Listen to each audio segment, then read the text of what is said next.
So in this video, we'll be discussing another parameter called the Fugacity Coefficient. So Fugacity Coefficient, or the so-called effective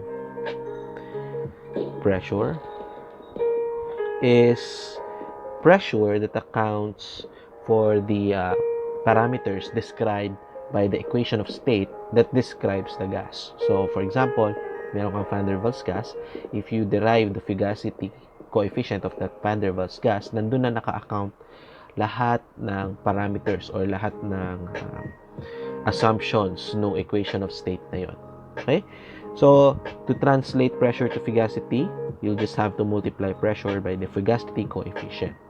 And to get the Fugacity coefficient, the ln here, okay, this one, ln of the Fugacity coefficient is equal to the integral of the expression z minus 1 over p dp. Okay? So, recall lang natin, okay, the Fugacity coefficient is the Fugacity divided by the ideal pressure, and the ideal pressure is ZRT over the V real, okay, and this is the formula for your compression factor. So Fugacity coefficient is expressed as a function of pressure. Kasi you see here, that's the integral of z minus 1 over p dp. Okay?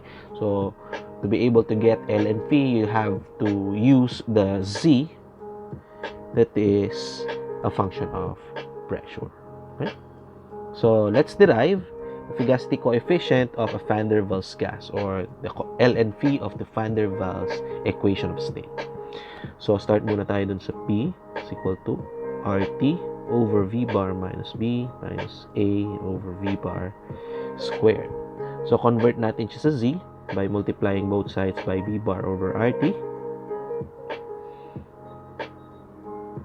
Okay, so Z is equal to V bar over V bar minus B minus A over V bar squared. Again, pwede natin to i-convert to, okay, a certain Maclaurin series expansion.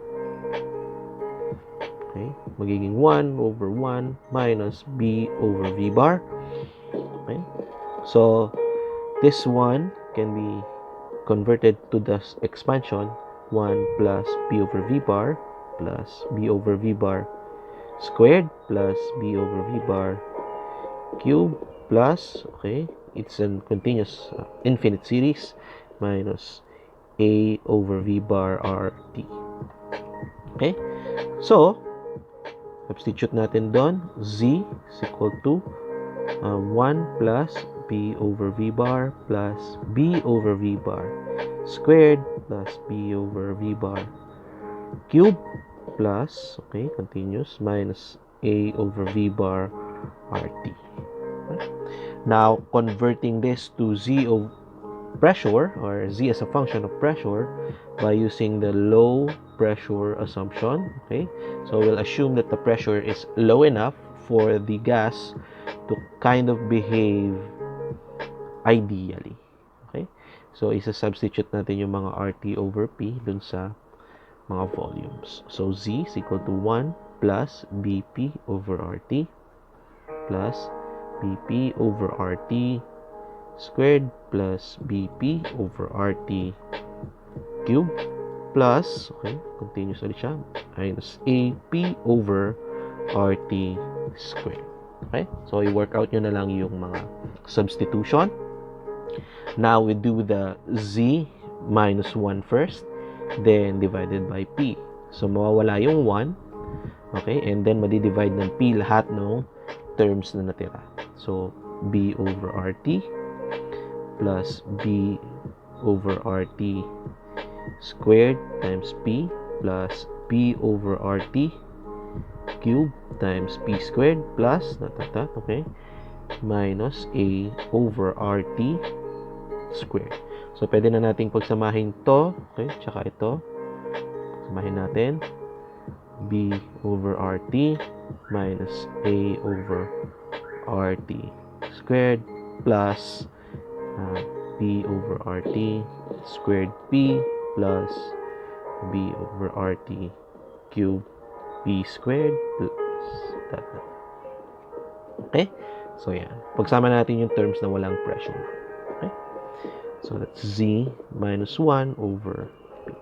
So, integrate na natin, okay, from the reference pressure to the pressure P, Z minus 1 over P dP. Okay?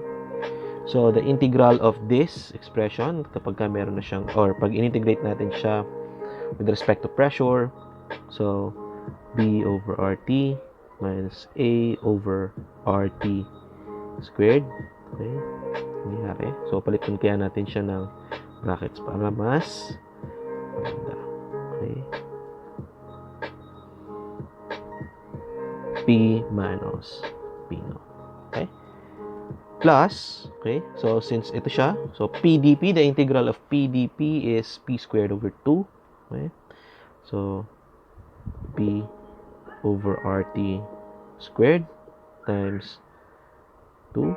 P minus P naught. Naka-square siya pareho. Okay? So, that's the integral of the second term plus B over RT cube times over 3 P cube minus P naught cube. Okay? That's the integral of the third term plus that. So, continuous lang siya. So, that is the ln phi, or the ln of the Fugacity coefficient of the gas. Okay? So, that's for the van der Waals equation of state. So, ang unang gagawin, i-convert muna natin yung Z of V to Z of P. Tsaka natin mapaperform yung integral. Okay? So, from any equation of state, i-convert yung equation of state na yun into a Z expression. Okay? Tapos yung Z expression na yun, syempre in terms of volume siya, gawin nyo lang siya in terms of pressure, then perform the integral. Okay? So, that's the ln phi of the van der Waals gas. So, sample problem, we will use this expression to calculate for the Fugacity coefficient of the van der Waals gas. So, calculate the Fugacity coefficient P of neon at 300 Kelvin and 0.45 atmospheres using the formulae below. The reference pressure P naught is 1 atmosphere. So, ano yung sinasabing mga formulae? So, you can actually do calculations of ln phi using this equation. Okay?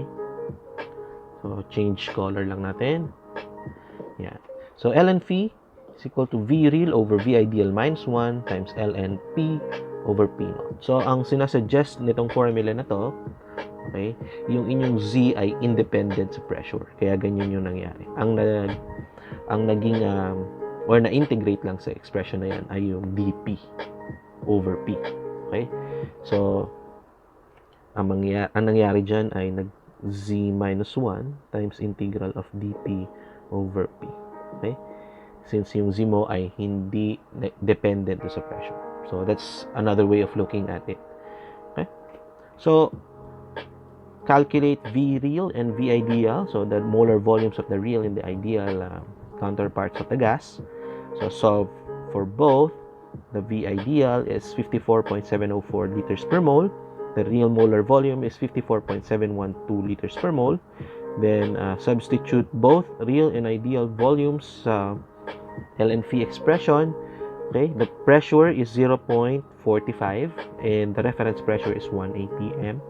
So, ang mangyayari ay 54.712, yun nandito, 54.704 minus 1 times ln of 0.45 over 1.